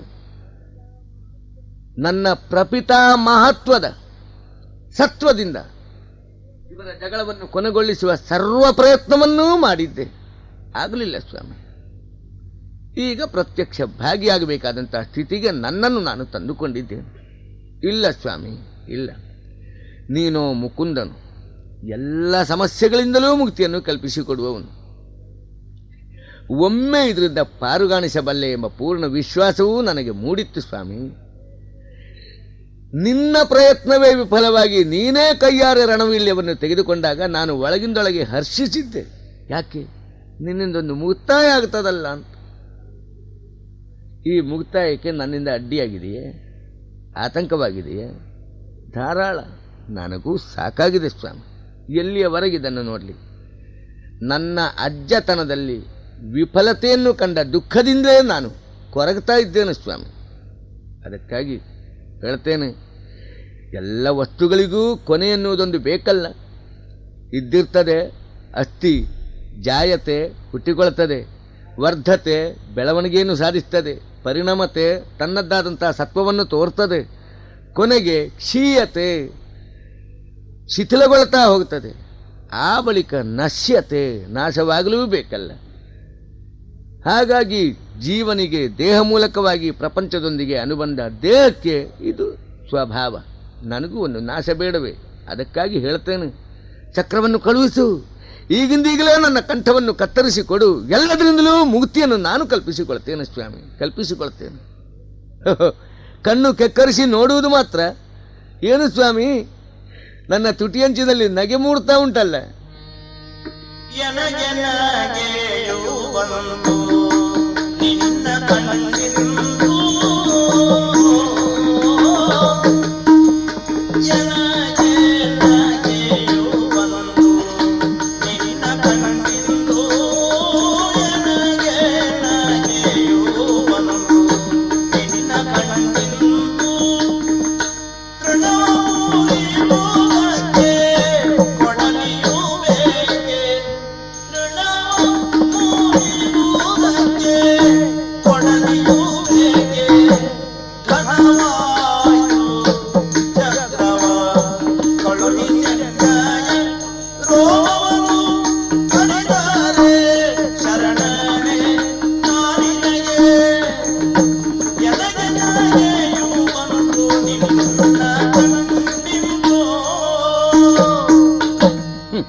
ಹೇ ದಯಾಮಯನೇ, ಜಗಜ್ಜನಕನೇ, ಜಗನ್ನಿಯಾಮಕನೇ, ಜಗನ್ನಾಯಕನೇ, ನಿನ್ನಿಂದ ಶಿಕ್ಷಿಸಲ್ಪಟ್ಟರು ಅದು ಪರ್ಯಾಯವಾಗಿ ಅನುಗ್ರಹ ಎಂಬುದರಿಂದ ನನ್ನ ಕಂಠವನ್ನು ಕತ್ತರಿಸಯ್ಯ ಅಂತ ಸನ್ನಿಧಾನದಲ್ಲಿ ನಿವೇದಿಸಿಕೊಂಡೆ. ಅಮೃತದ ಸಾಗರದಲ್ಲಿ ಮುಳುಗಿದ್ರು ಅವನಿಗೆ ಸಾವು ಸಮನಿಸುವುದಿಲ್ಲ, ಹೇಗೋ ಹಾಗೆ ನಿನ್ನ ಕೃಪಾ ಸಮುದ್ರ. ಸ್ವಾಮಿ, ಆ ಕಾರಣದಿಂದ ಕಂಠವನ್ನು ಕತ್ತರಿಸು ಅಂತ ಹೇಳಿದ್ರು ನೀನು ಮುಂದುವರಿಯುವುದಿಲ್ಲ. ಕಣ್ಣನ್ನು ಕೆಕ್ಕರಿಸಿಕೊಂಡು ರೋಷ ಭೀಷಣನಾಗಿ ನಿಂತವನಂತೆ ಇದ್ದೀಯ ಅನ್ನುವಾಗ ಇದು ನಿನ್ನದು ನಟನೆ ಹೇಳೋದು ಸ್ಪಷ್ಟ ತಿಳಿತದೆ. ಇಲ್ಲದಿದ್ದರೆ ನನ್ನನ್ನು ಕೊಲ್ಲುವುದಕ್ಕೆ ನಿನಗೆ ಚಕ್ರ ಬೇಕೇ? ಈ ತಳಹದಿಯ ಪ್ರಶ್ನೆಗೆ ಉತ್ತರ ಸ್ಪಷ್ಟವಾಗಿಯೇ ಸಿಗುತ್ತದೆ. ಸಂಕಲ್ಪ ಮಾತ್ರದಿಂದ ಪ್ರಪಂಚವನ್ನೇ ನಡೆಸುವವನಿಗೆ ಒಂದು ಹುಲ್ಲುಕಡ್ಡಿಯನ್ನು ಕೊಯ್ಯುವುದಕ್ಕೆ ಎಂದಾದರೂ ಕೊಡಲಿಯನ್ನು ಬಳಸುವ ಪ್ರಮೇಯ ಬರ್ತದೆಯೇ? ಹಾಗೆ ನಿನಗೆ ನನ್ನನ್ನು ಕೊಲ್ಲಬೇಕಾದ್ರೆ ಖಂಡಿತ ಚಕ್ರದ ಅಗತ್ಯ ಇಲ್ಲ. ಆದರೂ ಹಿಡಿದಿದ್ದಿ. ಯಾಕೆ ಹಿಡಿದಿದ್ದಿ? ಹೌದು ಸ್ವಾಮಿ, ಒಂದು ಉದ್ಗಾರ ನನ್ನ ಬಾಯಿಯಿಂದ ಅಪ್ರಯತ್ನಕವಾಗಿ ಹೊರಹೊಮ್ಮಿತು. ಆ ಉದ್ಗಾರವನ್ನು ಸತ್ಯವಾಗಿಸುವುದಕ್ಕೆ ಬೇಕಾಗಿ ಈ ರೀತಿ ನೀನು ವೇಷ ಧರಿಸಿಕೊಂಡು ಬಂದಿದ್ದಿ ಹೇಳುವುದು ಸ್ಪಷ್ಟ. ಮತ್ತೆ ಹಣೆಗೆ ಗಾಯ ಆದ್ದಕ್ಕೆ ಊರಿನಲ್ಲಿ ಪ್ರತಿಯೊಬ್ಬರು ಅತ್ತಾರು. ನೀನು ಅಳುವವನಲ್ಲ ಸ್ವಾಮಿ. ಪರಶುರಾಮಾಚಾರ್ಯರಿಂದ ಕೊಡಲ್ಪಟ್ಟಂಥ ವಿಶಿಷ್ಟವಾದಂಥ ಶರವೊಂದು ನನ್ನಲ್ಲಿತ್ತು, ನಿಷ್ಪ್ರಯೋಜಕವಾಗಿ. ಅದಕ್ಕೆ ಸರಿಯಾದ ಗುರಿಯೇ ಇಲ್ಲದೆ ಇರುವಾಗ ಮತ್ತೆ ಅದನ್ನೇಕೆ ಇಟ್ಟುಕೊಳ್ಬೇಕು? ಪುನಃ ಹಿಂದಕ್ಕೆ ಕೊಡೋಣವೆಂದರೆ ಪರಶುರಾಮ ಇಲ್ಲ ಇಲ್ಲಿ. ಆ ಪರಶುರಾಮನ ರೂಪದಿಂದ ಕಾಣಿಸಿಕೊಂಡವನು ನೀನೇ ಅಲ್ವೇ? ನಿನಗೆ ಕೊಡೋಣ ಅಂತ ನಿನ್ನ ಹಣೆಗೆ ಬಿಟ್ಟದ್ದು ನಾನು. ಹೀಗೆ ಬಿಟ್ಟ ಈ ಪ್ರಕರಣವನ್ನೇ ನೀನು ನಿನ್ನ ಪ್ರಯೋಜನಕ್ಕೆ ಬಳಸಿಕೊಂಡದ್ದು ಹೇಳಿದು ತಿಳಿತದೆ ಸ್ವಾಮಿ. ಭಕ್ತನ ಮಾತನ್ನು ಸತ್ಯವಾಗಿಸುವುದಕ್ಕಾಗಿಯೇ ನೀನು ಚಕ್ರ ಹಿಡಿದವನಿದ್ದೀಯಾ ಅಂತ ನಾನು ಈಗ ತರ್ಕದಿಂದ ನಿರ್ಣಯಿಸಬಲ್ಲೆ. ಆದ್ರಿಂದಲೇ ಹೇಳ್ತೇನೆ, ಆ ಕಾರಣಕ್ಕೆ ನೀನು ಹಿಡಿದವನು ಎಂಬ ಪೂರ್ಣ ವಿಶ್ವಾಸದಿಂದ ನಾ ಹೇಳುವುದು ಇಷ್ಟೆ. ಹಿಡಿದ ಚಕ್ರದಿಂದ ನನ್ನ ದೇಹದ ಒಂದು ರೋಮವಾದರೂ ಕತ್ತರಿಸಲ್ಪಟ್ಟೀತು ಅಂತಾದರೆ ನಾನು ನಿನ್ನ ಶರಣನೆಂಬುದೇ ಸುಳ್ಳಾಗುತ್ತದೆ ಎನ್ನುವುದು ಸ್ಪಷ್ಟ. ನೋಡೋಣ ಸ್ವಾಮಿ, ತಮ್ಮ ವೇಷಗಾರಿಕೆಯ ರಹಸ್ಯವನ್ನು ತಾವೇ ಭಿನ್ನವಿಸಬೇಕು, ತಾವೇ ಪ್ರಕಟಿಸಬೇಕು.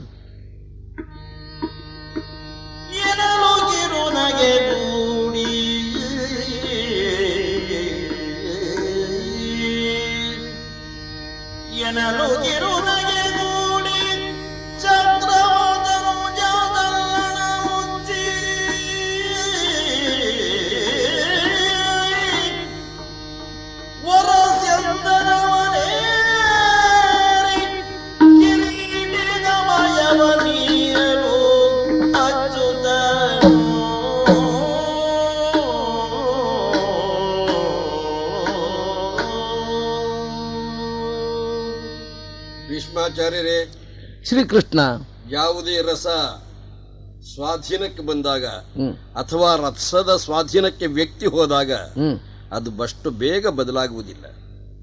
ನಾನು ವೀರಾವೇಶದಿಂದ ಇದ್ದೆ, ಔಡು ಕಚ್ಚಿದ್ದೆ, ಕಣ್ಣು ಕೆಂಪಾಗಿತ್ತು, ಹೌದು, ಚಕ್ರವನ್ನು ಪ್ರಯೋಗಕ್ಕಾಗಿ ಎತ್ತಿ ಹಿಡಿದಿದ್ದೆ. ಇದು ವೀರಾವೇಶದ ಆವಿಷ್ಕಾರ ಅಂತ ಆಗ ನಿಮ್ಮಿಂದ ತಿಳಿಯಲ್ಪಟ್ಟಿತ್ತು. ಹೌದು. ಈಗ ನೋಡಿ, ಕಿರುನಗೆ. ನಾನು ಧನುಜದಳನೇ ಹೊರತು ಭಕ್ತದಲ್ಲಣನಲ್ಲ. ಆದ್ರಿಂದಲೇ ಆಗ ಆ ರಸವನ್ನೇನು ನಾನು ಪ್ರಕಟ ಮಾಡಿದನೋ ಅದರಲ್ಲಿ ತಲ್ಲೀನತೆ ಇರಲಿಲ್ಲ ಅಂತ ನೀವು ತಿಳ್ಕೊಳ್ಬಹುದು. ಹಾಗಾದ್ರೆ ಯಾಕೆ ಹಾರಿದೆ? ಯಾಕೆ ಚಕ್ರ ನನ್ನ ಕೈ ಸೇರಿದೆ? ಅಪ್ಪಣೆಯಾಗಬೇಕು. ಇದರ ಅರ್ಥ ನಿಮಗೆ ಗೊತ್ತಿರಬೇಕು.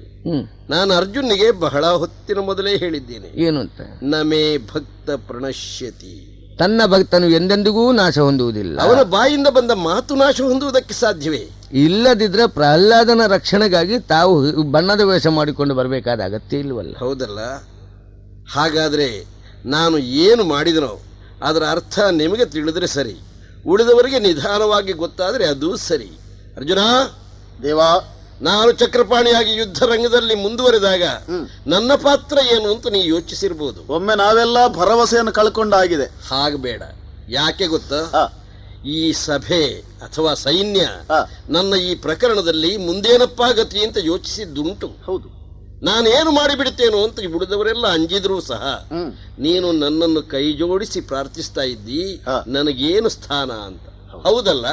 ರಥಿಕನಿರುವಾಗ ಅವನ ಕರ್ತವ್ಯದ ಕ್ಷೇತ್ರದಲ್ಲಿ ಸಾರಥಿ ಧುಮುಕಿ ಯುದ್ಧ ಮಾಡ್ತಾನೆ ಅಂತಾದ್ರೆ ಅವನ ಕೊಲೆ ಬೇರೆ ಮಾಡಬೇಕು ಹೇಳು.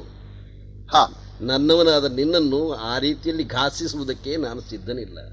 ಆದ್ರಿಂದ ಹೇಳ್ತೇನೆ, ಇದುವರೆಗೆ ಏನ್ ನಡೆಯಿತು, ಇದರ ಅರ್ಥ ಏನು ಅಂತ ಶಿಬಿರದಲ್ಲಿ ನಿಧಾನವಾಗಿ ಮತ್ತೊಮ್ಮೆ ಮಾತಾಡೋಣ. ಈಗ ಕತ್ತಲಾಗ್ತಾ ಇದೆ, ಈ ದಿನ ಯುದ್ಧ ವಿರಾಮ ಮಾಡೋಣ. ನಿಶ್ಚಿಂತನಾಗು, ನಾಳೆಯೂ ನೀನೇ ಯುದ್ಧ ಮಾಡೋದು. ಮತ್ತೆ ನಾನು ಚಕ್ರ ಹಿಡಿಯುವುದಿಲ್ಲ, ರಥದಿಂದ ಹಾರುವುದಿಲ್ಲ, ಯುದ್ಧ ನನಗೆ ಈ ರಂಗದಲ್ಲಿ ಈಗ ಸೇರುವುದಿಲ್ಲ. ನನ್ನ ಕೆಲಸ ನನಗೆ, ನಿನಗೆ ಆಗ್ಲಿ.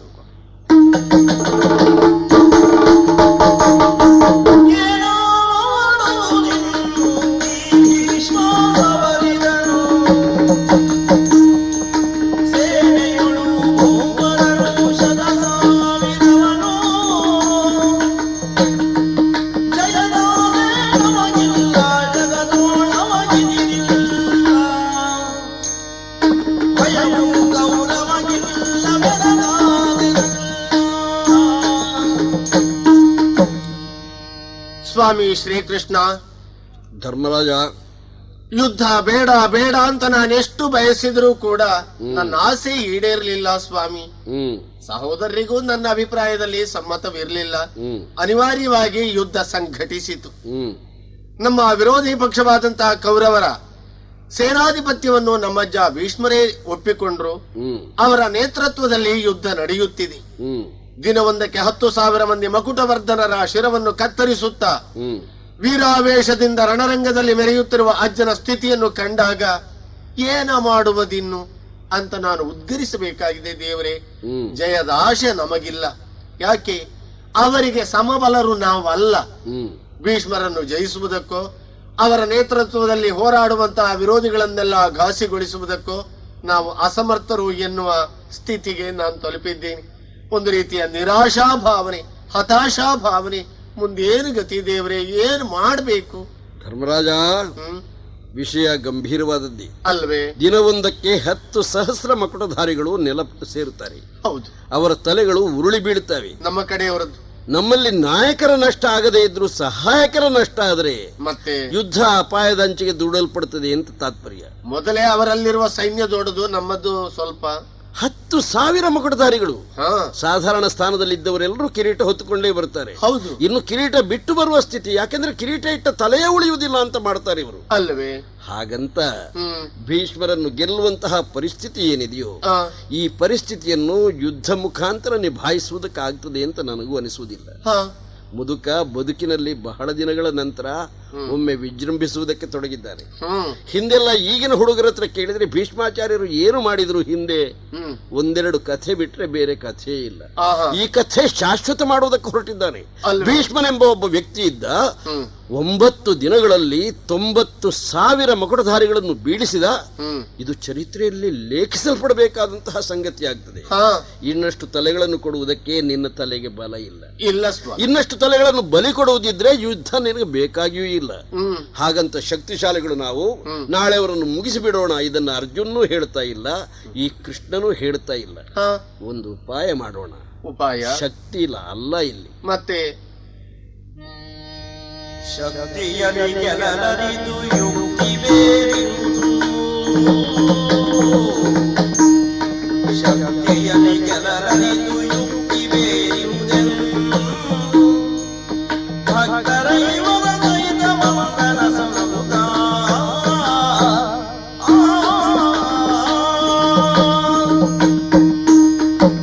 ಯುಧಿಷ್ಠಿರ ಸ್ವಾಮಿ, ರಣಕ್ಷೇತ್ರದಲ್ಲಿ ಭೀಷ್ಮಾಚಾರ್ಯರು ಸೇನಾಪತಿಗಳು. ಆ ಪಕ್ಷದ ಹಿತವನ್ನು ಕಾಯುವುದು ಅವರಿಗೆ ಕರ್ತವ್ಯ. ಯುದ್ಧ ಈ ಹೊತ್ತು ಮುಗಿದಿದೆ, ರಾತ್ರಿ ಆಗಿದೆ. ರಾತ್ರಿ ಹೊತ್ತಿಗೆ ಅಜ್ಜನ ಬಳಿಗೆ ಮೊಮ್ಮಕ್ಕಳು ಹೋಗುವುದಲ್ಲಿ ಏನೇನು ತಪ್ಪಿಲ್ವಲ್ಲ? ಅದೇನೂ ತಪ್ಪಿಲ್ಲ. ಈಗ ಹೋದ್ರೆ ಸೇನಾಪತಿಯ ಬಳಿಗೆ ಹೋದದ್ದು ಅಂತ ಆಗ್ತದೋ ಅಜ್ಜನ ಬಳಿಗೆ ಹೋದದ್ದು ಅಂತ ಆಗ್ತದೋ? ಅಜ್ಜನಲ್ಲಿಗೆ ಮೊಮ್ಮಕ್ಕಳು ಹೋದಂತ ಅವರು ಕಟ್ಟಿದ ವೇಷಕ್ಕೆ ಆವೇಶಕ್ಕೆ ಅವರು ಮಾಡಿದಂತ ಯುದ್ಧ ಸರಿ. ಈ ಹೊತ್ತು ಅಜ್ಜನ ಬಳಿಗೆ ಮೊಮ್ಮಕ್ಕಳು ಹೋಗಿ ನಮಗೇನು ಗತಿ ಅಂತ ಕೇಳಿದ್ರೆ ಏನು ತಪ್ಪು? ನೀವು 5 ಜನರು ನನ್ನ ಜೊತೆ ಬನ್ನಿ, ಇದಕ್ಕೊಂದು ಇತ್ಯರ್ಥ ಮಾಡೋಣ. ನನ್ನ ಕೈಯಲ್ಲಿಲ್ಲ ಇತ್ಯರ್ಥ, ಅವರ ಕೈಯಲ್ಲೇ ಇದೆ. ನಡ್ಕೊಳ್ಳುವಂತ ರೀತಿ, ಬೇಡಿಕೊಳ್ಳುವಂತಹ ಕ್ರಮ, ಇದರ ಮೇಲಿನಿಂದ ಇತ್ಯರ್ಥ ಆಗ್ತದೆ. ನನ್ನ ಸೂಚನೆಯನ್ನು ಗಮನಿಸಿ ಮುಂದುವರಿರಿ. ತಮ್ಮಂದಿರೇ, ಸ್ವಾಮಿಯ ಮಾತು ನಮ್ಮ ಪಾಲಿಗೆ ಅಪ್ಪಣೆ. ಹೋಗೋಣ ಅವರೇ. ಕಾಯವೇ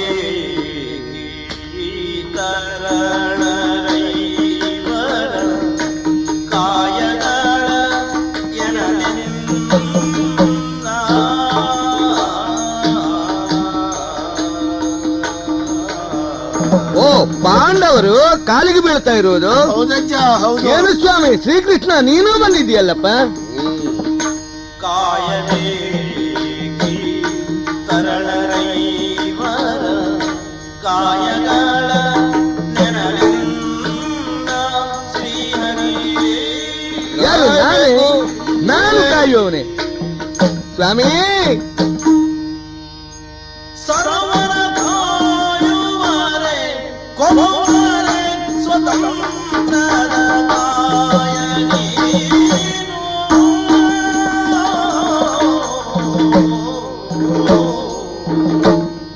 ಧರ್ಮರಾಜ, ಸ್ವಾಮಿ ನಮಸ್ಕಾರ ಮಾಡುವುದು ಅಂದ್ರೆ ಒಂದು ಬಗ್ಗಿ ಏಳುವುದಲ್ಲ.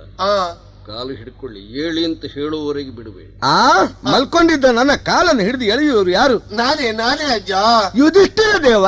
ಹೌದು. ಭೀಮನು ಇದ್ದಾನೆ, ಅರ್ಜುನ ನಕುಲ ಸಹದೇವರನ್ನು ಸೇರಿಕೊಂಡವ ಅಂದ್ರೆ ಎಲ್ಲ ಕಾಲಿಗೆ ಬೀಳಿ ದೇವ್ರು ಹೇಳಿದ್ರು. ಈ ಕಡೆಯಲ್ಲಿ ಶ್ರೀಕೃಷ್ಣ ಸ್ವಾಮಿ ಅರ್ಥ ಆಗ್ತದೆ ಸ್ವಾಮಿ, ಅರ್ಥ ಆಗ್ತದೆ. ಗಂಗಾಪುತ್ರರೇ, ಇವರನ್ನು ಕರತಂದವನು ನೀನು ಹೇಳುದು ಸ್ಪಷ್ಟ ತಿಳಿಯುತ್ತದೆ. ನಾನು ಕರ್ಕೊಂಡು ಬರಲಿಲ್ಲ, ನನ್ನ ಹಿಂದೆ ಅವರು ಬಂದರು. ಸರಿ, ಅವರು ನಿನ್ನ ಹಿಂಬಾಲಕರು, ನೀನು ನಾಯಕ. ಏನು ಇಲ್ಲೇ ತನಕ ಶ್ರೀಪಾದ ಬೆಳೆಯಿತೋ ಅರ್ಥ ಆಗುವುದಿಲ್ಲಲ್ಲ. ಗಂಗಾಪುತ್ರರೇ, ಓ ಈ ಧರ್ಮರಾಜಾದಿಗಳು ನಿಮಗೆ ನಮಸ್ಕಾರ ಮಾಡಿದ್ದು ಹಿಂದೆ ಇರಲಿಲ್ಲ ಅಂತೇನೂ ಇಲ್ವಲ್ಲ. ಆಹಾ, ಮತ್ತೆ ಮತ್ತೆ ನಮಸ್ಕಾರಗಳನ್ನು ಮಾಡಿ ಮತ್ತೆ ಮತ್ತೆ ಆಶೀರ್ವಾದವನ್ನು ಪಡೆದು ಈ ಎತ್ತರಕ್ಕೆ ಈ ಮಕ್ಕಳು ಬೆಳೆದಿದ್ದಾರೆ. ಹೌದು, ನಿಮ್ಮ ಮೊಮ್ಮಕ್ಕಳು, ನಿಮ್ಮ ಮೊಮ್ಮಕ್ಕಳದ್ದಾದಂತಹ ಪ್ರವೃತ್ತಿ ಅಥವಾ ವ್ಯವಹಾರ ಎಲ್ಲವೂ ನಿಮ್ಮಿಂದ ರೂಪಿಸಲ್ಪಟ್ಟದ್ದು, ಹೌದಲ್ಲ? ಖಂಡಿತ ಹೌದು ಸ್ವಾಮಿ. ಇವರು ಇವತ್ತು ನಿಮ್ಮ ಕಾಲಿಗೆ ನಮಸ್ಕಾರ ಮಾಡಬೇಕು ಅಂತ ನಾನು ಹೇಳಿ ನಮಸ್ಕಾರ ಮಾಡಿಸ್ತೇನೆ ಅಂದ್ರೆ ಅರ್ಥ ಇಷ್ಟೇ. ಎಷ್ಟು ನನಗೂ ನಮಸ್ಕಾರ ಮಾಡಿದ್ರಿ ಇವರು, ಕಾಪಾಡ್ತೀನಿ ಅಂತ ನಾನು ಹೇಳಿದ್ದುಂಟು. ಹೌದು ಅಯ್ಯ, ಓ ನನ್ನದು ನಡೆಯೋದಿಲ್ಲ. ನಾನು ಕಾಪಾಡಬಲ್ಲೆ ಬೇರೆಯವರ ಆಪತ್ತು ಬಂದಾಗ. ನಿಮ್ಮ ಎದುರಿನಲ್ಲಿ ಇವರನ್ನು ಕಾಪಾಡುವುದಕ್ಕೆ ನನಗೆ ಸಾಮರ್ಥ್ಯ ಇಲ್ಲದೆ ಇದ್ದದ್ರಿಂದ ನಾನು ಅವರ ಪರವಾಗಿ ಹೇಳ್ತಾ ಇದ್ದೇನೆ, ಏನು ಈ 5 ನಿಮ್ಮ ಮಕ್ಕಳನ್ನು ನೀವು ಕಾಯಬೇಕು. ಸನ್ನಿಧಾನವೇ ನೇರ ಹೇಳುವುದಿಲ್ಲ, ಓರೆಯಾಗಿ ಅಪ್ಪಣೆ ಮಾಡಿದ್ದಷ್ಟೇ. ಅವರನ್ನು ಕಾಯಬೇಕು ಅಂದರೆ ಭೀಷ್ಮ ನೀನು ಸಾಯಬೇಕು. ಇವರ ಬದುಕಿಗೆ ನಿನ್ನ ಸಾವಿನ ಸಹಾಯ ಬೇಕು. ನಿನ್ನ ಕಾಯ ಈಗ ಕೆಳಕ್ಕೆ ಬೀಳಬೇಕು. ಹಾಗಾಗುವುದಕ್ಕೆ ಇನ್ನೆಷ್ಟು ದಿನ ಇವರು ಕಾಯಬೇಕು? ಅದು ಸತ್ಯ ಸ್ವಾಮಿ. ಅರ್ಥ ಆಗ್ತದೆ ಸ್ವಾಮಿ, ಅರ್ಥ ಆಗ್ತದೆ.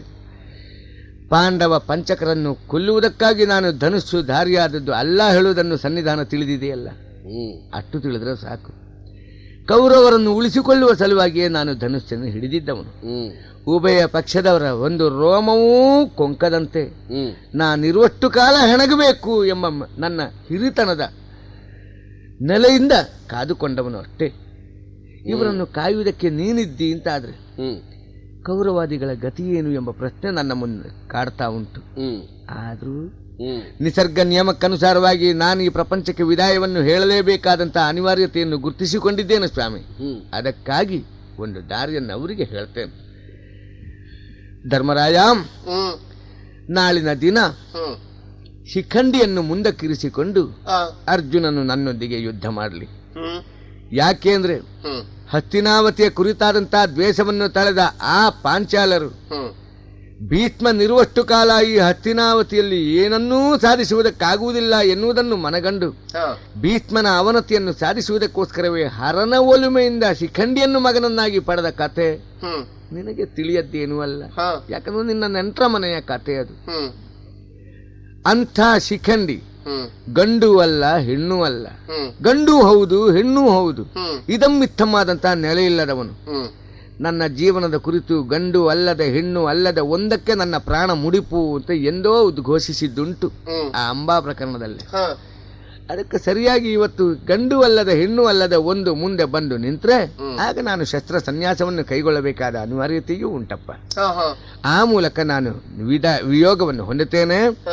ನಾಳಿನ ಯುದ್ಧರಂಗದಲ್ಲಿ ಇಷ್ಟೊಂದು ಉಪಾಯವನ್ನು ಸಾಧಿಸಿಕೊಳ್ಳಿ. ನಿಮ್ಮನ್ನೆಲ್ಲ ಕಳ್ಕೊಂಡು ಈ ಪೊಡವೆಯ ಒಡೆತನವನ್ನು ನಾನು ಒಪ್ಪಿಕೊಳ್ಳಬೇಕೆ ಅಜ್ಜ? ಕಾಡೇ ಒಳ್ಳೆಯದು. ಧರ್ಮರಾಜ, ನಿನ್ನ ಹಳೆ ಪಲ್ಲವಿ ಆರಂಭ ಮಾಡಿದೀಯ, ಅದಕ್ಕಿಲ್ಲಿ ಹೊತ್ತಿದೀಯ. ಸಂದರ್ಭ ತಿಳ್ಕೊ. ಅಜ್ಜ ಹೇಳಿದ್ದನ್ನು ನೆನಪಿಡು. ನಾಳೆ ಏನು ವ್ಯವಸ್ಥೆಯೋ ಅದರ ಬಗ್ಗೆ ಚಿಂತಿಸುವುದಕ್ಕಿದೆ. ಆಚಾರ್ಯರೇ, ವಿಶ್ರಾಂತಿ ಪಡೆಯಿರಿ. ನಿಮ್ಮ ವಿಶ್ರಾಂತಿ ಚಿರವಾಗಿರ್ಲಿ.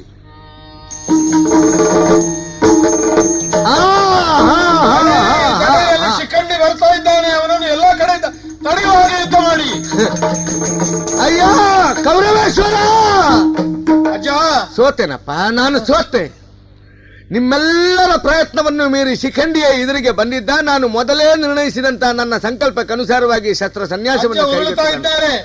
ಮೈಯೆಲ್ಲ ಬಾಣದಿಂದ ಮುಚ್ಚಿದೆಯಪ್ಪ. ದಿಂಬುಗಳನ್ನು ತನ್ನಿ, ಅಯ್ಯೋ ಮಂಚವನ್ನು ತನ್ನಿ. ಒಮ್ಮೆ ಸುಮ್ಮನೆ ಕೂತ್ಕೊಳ್ಳಪ್ಪ. ನನ್ನ ಕೆಳಗಡೆಗೆ ಬಾಗಿರುವ ತಲೆಯನ್ನು ಎತ್ತಿಸಿಕೊಳ್ಳುವುದಕ್ಕೆ ನೀನು ತಲೆದಿಂಬುಗಳನ್ನು ತರ್ತಾ ಇದ್ದಿ. ಅದು ಅವಶ್ಯಕ ಅಲ್ಲ ಅಜ್ಜ. ನನ್ನ ತಲೆ ಕುಂಬು ಅರ್ಜುನ, ಒಮ್ಮ ನನ್ನ ತಲೆಯನ್ನು ಎತ್ತರಿಸಿಕೊಳ್ಳುವುದಕ್ಕೊಂದು ಅವಕಾಶವನ್ನು ಮಾಡಿಕೊಡಪ್ಪ. ಇದು ಬಾಣ ಪ್ರಯೋಗ ಮಾಡಿ. ಬಾಯಾರಿಕೆ ತೀವ್ರತೆ ಉಂಟಾಗಿದೆಯಪ್ಪ. ಎಳನೀರು, ಪಾನಕ, ಸುವ್ಯವಸ್ಥೆ. ಅರ್ಜುನ, ವ್ಯವಸ್ಥೆ ಮಾಡು ಮಾಡು ಮಾಡು ಮಾಡು. ಅವರ ಅಮ್ಮನ ದರ್ಶನ ಮಾಡಿಸು. ಬಾಣ ಪ್ರಯೋಗ ಮಾಡಿ ಪಾತಾಳದಿಂದ ಗಂಗಾದೇವಿಯನ್ನೇ ಮೇಲೆ ಬರಿಸಿದ್ದೇನೆ. ಪ್ರಾಣೋತ್ಕ್ರಮಣ ಸ್ಥಿತಿಯಲ್ಲಿ ಗಂಗಾ ಜಲ ನನ್ನ ಬಾಯಿಗೆ ಸೋಂಕುವಂತೆ ಮಾಡಿದ್ಯಲ್ಲಪ್ಪ ಅರ್ಜುನ, ಶ್ರೇಯಸ್ಸಾಗಲಿ ನಿನಗೆ. ಒಂದು ಉಪಕಾರ ಮಾಡು, ಈ ಕುರುಕ್ಷೇತ್ರದ ಹೊರವಲಯದಲ್ಲಿ ಶರಪಂಜರ ಒಂದರಲ್ಲಿ ನಾನು ಪವಡಿಸಿಕೊಂಡಿರ್ತೇನೆ. ಸದ್ಯಕ್ಕೆ ಪ್ರಾಣವಿಯೋಗವನ್ನು ಸಾಧಿಸಿಕೊಳ್ಳುವ ಇಚ್ಛೆ ಇಲ್ಲ, ಯಾಕಂದ್ರೆ ದಕ್ಷಿಣಾಯನ ಕಾಲ ಇದು. ಉತ್ತರಾಯಣ ಕಾಲದಲ್ಲಿ ಸ್ವರ್ಗದ ಬಾಗಿಲು ತೆರೆಯಲ್ಪಡ್ತದೆ ಎಂಬ ನಂಬಿಕೆ ನಮ್ಮದ್ದು. ಆದ್ರಿಂದ ಅದುವರೆಗೆ ಶರ ಶಯ್ಯೆಯಲ್ಲಿ ಇಲ್ಲೇ ಹೊರಗಿರ್ತೇನಪ್ಪ.